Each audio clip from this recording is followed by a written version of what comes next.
morning, ladies and gentlemen. On behalf of the United Service Institution of India, I, Major General Jagatbir Singh, retired, welcome you to the 12th edition of the Global Heat Map India.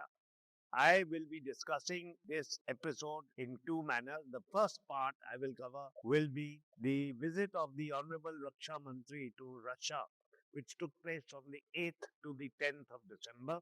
And the second part, of course, as you all know, is the developments that have taken place in Syria. The Honorable Raksha Mantri, Shri Rajnath Singh, visited Russia on a 3-day visit, which is a testament to India's enduring defense and strategic ties with Russia. He visited Russia for the 21st meeting of the India-Russia Intergovernment Commission on the Military to Military Technical Cooperation, that is IRIGC, MTC. But during this visit to Russia, there were two other significant events. The first was, of course, the commissioning of an Indian naval ship, and the second was his meeting with President of Russia, Vladimir Putin, who he met on 10 December and both of them emphasized the importance of the Russia-Indo-Indian friendship. A Russian Defense Ministry release quoted Shri Rajnath Singh as saying, despite geopolitical challenges and great pressure on India, both in public and in private, India has made a conscious decision that the country will not only continue close contact with Russia, but will also deepen and expand interaction. We will always be with our Russian colleagues. Other part which was in the news was the commissioning of the INS Tushil, which was done in the coastal city of Kaliningrad. The warship is expected to significantly bolster the Indian naval operational capability in the Indian Ocean, a region that has witnessed increasing forays by the Chinese PLA in the last few years. Tushil is part of a 2.5 billion deal with Russia for 4 more frigates of the Talwar class. The next frigate, which is likely to be commissioned, is the Tamal, which is going to be done in mid-2025. And apart from this, there are two which are being manufactured in the shipyard at Retd. There are two being planned to be manufactured in the Goa Shipyard Limited. Now, Tushil is a 125-meter long ship, which is the upgraded Kiravak 3 class frigate. It is designed for blue water operations across the spectrum of all 4 dimensions, that is air, surface, underwater, and electromagnet. Now, apart from this, the other issue that was discussed by our Honorable Raksha Mantri was urging Russia to supply the balance 2 remaining units of the S-400 Triumph surface-to-air missile system. And he also had wide-ranging talks with his Russian counterpart, Andrei Belosuk, in Moscow. And he also encouraged Russian defense manufacturers to engage in joint production with India. Now, I told you this is one of the aspects that I'll be discussing. The second, as you all know, is what happened in Syria, where after decades of warfare, the conflict of Syria had settled into a violent, protracted stalemate, and the country was in a humanitarian crisis. An estimated 90% of Syrians living below the poverty line and 60% being food insecure. Millions of Syrians had fled and been displaced, while most of those involved in the initial anti-Assad protests were either dead, in jail, or in exile. But in spite of all this, the feeling was that President Assad was here to stay. The Assad dynasty had ruled Syria for 53 years. In spite of, the problems which they were facing due to the civil war, they were supported by powerful allies such as Russia, Iran, and Hezbollah. It had withstood multiple uprisings, and even though they were under sanctions and had been sidelined from many regional and international forums, but they were in the process of regaining some of the standing, and the Arab League had recently reinstated Syria and there was also talk of sanction relief. Yet all that changed within a matter of days, and the momentum of events took the world by surprise. There was a stunning collapse of this rule of 53 years of the Assad family, and soon you had reports of President Assad, which were later confirmed having fled to Moscow. Now, who has taken over this group? There were disparate, groups which were vying for control, and there's a complexity in this region of some of them owing their allegiance to Turkey, some groups owing their allegiance to US, and then there's the Kurds group, so there are Islamic groups, groups on ethnic lines, and they are independent, independent in the sense that the remnants of the Syrian armed forces, everybody is vying for a, space in Syria at the moment. Right now, the group that has taken over and is most prominent is the Hayat Tahrir al-Sham, which was located in Idlib and then soon, rushed from the north of Syria into the towns of Aleppo, Homs, and Hama.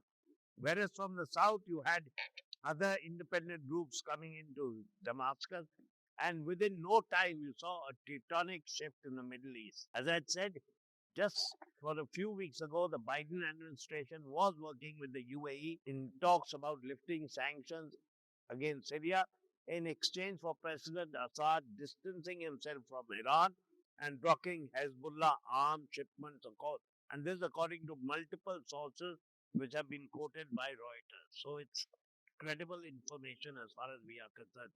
But the fall of Assad just shows how interconnected and unpredictable the region's various conflicts are and the thinness of the membrane of normalcy that covers them. The Palestinian-Israel conflict shared this fate. The sudden eruption of the Palestinian-Israel conflict with Hamas attack led on 7th October led to Israel's war in Gaza and Lebanon. You're seeing what's happening with the Houthis in the Red Sea, and there's been a volley of attacks by Israel against Iran and Syria. Now, all the protracted conflicts have now come to the fore, but there's no doubt that the HTS campaign against Assad has suddenly borne fruit, and now you see Jolani is the leader of the faction which is, governing Syria. So what are the problems that they're going to encounter? HTS, as I said, has evolved from its status as a Syrian branch of the Al-Qaeda into an Islamist group that abjured transnational jihadism, centering its fight squarely on the Assad regime. Biding its time, it made alliances with many other groups, moderated its message, gained protection from Turkey, and established a civilian government in Idlib, even as it ruled it with an iron fist. But the rebels never lost sight of their overarching, focus on removing Assad from power. But what we see is that in the end, Assad's closest allies were not in a position to help him any longer and no longer wanted to help him. Iran, of course, had been battling Syria. The Hezbollah had been weakened. Top leadership of it had been eliminated.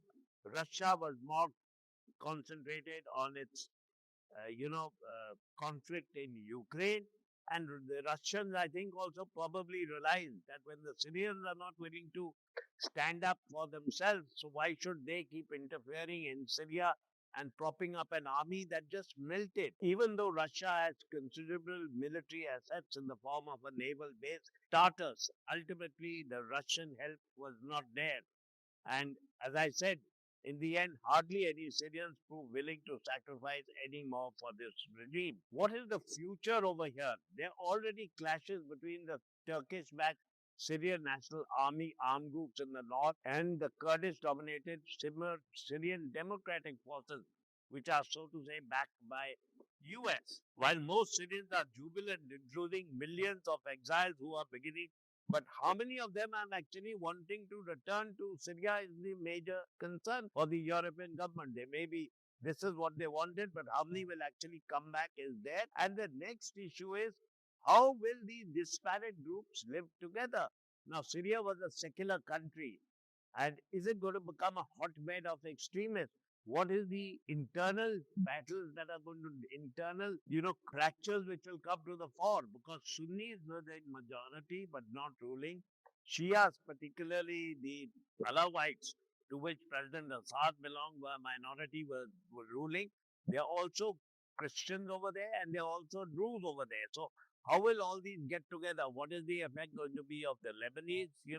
What is the effect going to be of Israel? What is the effect going to be of Turkey? What is the effect going to be of Iran? And what we've seen, you have internal players and you have external players. And the external players have already begun to show themselves. And why I'm saying that is, you've seen exactly how the power game is started with some regional countries vying for influence over the course of Syria's political trajectory.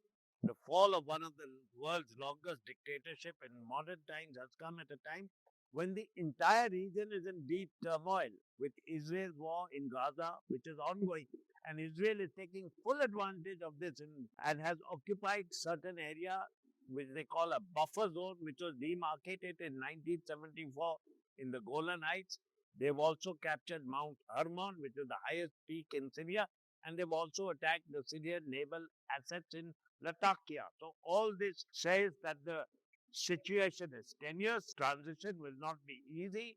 Abu Muhammad al-Jolani seems to have moderated his views, his past association with transnational jihadi organizations, including the ISIS.